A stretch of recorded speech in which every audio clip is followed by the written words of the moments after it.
আয়াতের মাধ্যমে আল্লাহ কাদেরকে ইশারা করছে? মসজিদ উল্লেখ করছে। এখন আমাদেরকে বুঝতে হবে অ্যাকচুয়ালি যে মসজিদের মানেটা কি। কারণ 1400 বছর আগে মোহাম্মদ সাল্লাল্লাহু সাল্লাম আসছেন দুনিয়াতে, 1400-1500 বছর আগে, যাই হোক। ওনার সময়কার উনি আসার পরে যখন আরবি ভাষা না এতে কোরআন নাজিল হইল, তখন এই ভাষার মধ্যে মসজিদ কথা উল্লেখ হইল। কিন্তু তার আগে কি মসজিদ ছিল না? অন্য ভাষায় কি মসজিদের নাম অন্য মানে ছিল না? ছিল, অবশ্যই ছিল। কারণ আদম আলাইহিসসালাম থেকে পৃথিবীতে যত মানুষ আসছে প্রত্যেকেই মুসলিম ছিল। এখন মুসলিম ছিল, কিন্তু এই আরবিতে এরকমভাবে ছিল না কেউ। এই আরবির কোরআন নাজিল হওয়ার পরে সবাই এরকম মুসলিম নাম হয়েছে। কিন্তু তার আগে তো অন্য কিছু একটা ছিল। যাই ছিল, তাওরাত, ইনজিল, জবুর, এগুলাকে তো আর অস্বীকার করা যাবে না। আর এগুলা তো আরবি ভাষা না, এগুলো হচ্ছে অন্য ভাষায়। তো আমরা যদি দেখি মসজিদের অর্থ কি, মসজিদের মানে কি? মসজিদের মানে হচ্ছে উপাসনালয়। মন্দিরের মানে কি? উপাসনালয়। গির্জার মানে কি? উপাসনালয়। এগুলো সবগুলোর মানে হইতেছে কি? উপাসনালয়।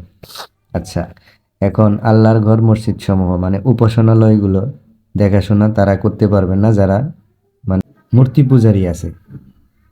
হ্যাঁ, তারা নিজেরাই তাদের নিজেদের উপর অবিশ্বাসের সাক্ষ্যদাতা। যদি মানে আল্লাহ বলতেছে এই কথা, তাইলে নিশ্চয়ই এখানে কিছু বিষয় আছে। আসেন আমরা এই মূর্তি পূজারীদের কিতাবগুলো একটু দেখি লক্ষ্য করে, এখানে কি বলতেছে, এখানে কি বলা আছে। যেহেতু আমরা মুসলিম, যদি আমরা বলি যে তোমরা মূর্তি পূজা কেন করো, মূর্তি পূজা করা যাবে না, হারাম, তাহলে তো এরা মারতে আসবে আমাদের, তাই না? তো এদের কিতাবগুলো দিয়ে যদি আমরা প্রমাণ করি যে মূর্তি পূজা করা নিষেধ, তাইলে তো আর আমাদেরকে মারতে পারবে না। আসেন এখন দেখা যাক এদের কিতাবের মধ্যে কি লেখা আছে। শ্রীমদ্ ভগবত গীতা, অধ্যায় 10, শ্লোক 3। এখানে কি বলতেছে? যে ভগবানের জন্ম হয় না, তার কোনো মৃত্যু নেই, তার কোনো বিগিনিং এর প্রয়োজন নেই। মানে আমাদের যেমন খাবার, আহার, পানি, স্ত্রী, সন্তান, এগুলোর দরকার। আর ভগবানের এগুলো কোনো কিছুরই প্রয়োজন নাই। না ঘুমের প্রয়োজন আছে, কোনো কিছুরই প্রয়োজন নাই। তার মানে তিনি অমুখাপেক্ষী।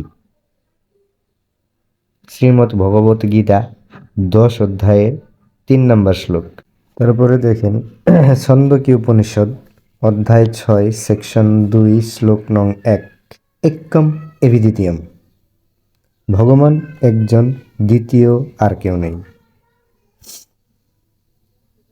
শ্বেতাসূত্রা উপনিষদ অধ্যায় 6 শ্লোক নং 9। না চাস্তে কাশিজ জানিতা না চাদিপা, ওই ভগবানের কোনো রব নেই। মানে ওই ভগবানের কোনো জন্মদাতা, পিতামাতা বা পালনকর্তা নেই। তিনি কাউকে জন্ম দেননি, কারো থেকে তিনিও জন্ম নেননি। শ্বেতাসূত্রা উপনিষদ অধ্যায় 4 শ্লোক নং 19। নাতাস্তে প্রতিমা আস্তে, অর্থাৎ ওই ঈশ্বরের কোনো মূর্তি নাই, ছবি নাই, প্রতিমা নাই। প্রতিমা মানে হইতেছে কি? আকৃতি। ওই ঈশ্বরের কোনো আকার আকৃতি নাই।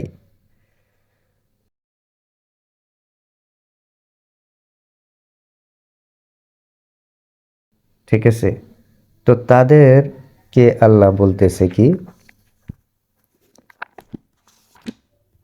তাদের উদ্দেশ্যে আল্লাহ বলতেছে যে মুশরিকদের মানে মূর্তি পূজারীদের, মুশরিকদের, মূর্তি পূজারীদের কোনো অধিকার নেই। তারা আল্লাহর ঘর মসজিদ সমূহ রক্ষণাবেক্ষণ করবে, আল্লাহর ইবাদত করবে, দেখাশোনা করবে এবং পবিত্রতা বজায় রাখবে, যখন তারা নিজেরাই নিজেদের উপর অবিশ্বাসের সাক্ষ্যদাতা।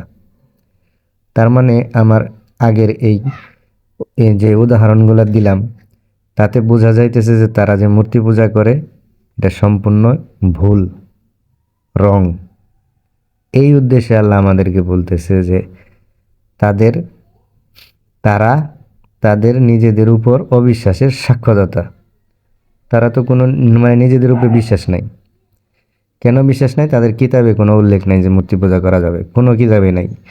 গীতা, বেদ, রামায়ণ, মহাভারত, যেটাই বলে না কেন, কোথাও মূর্তির কোনো উল্লেখ নেই, অথচ এরা মূর্তি পূজা করতেছে, যেটা ঠিক না।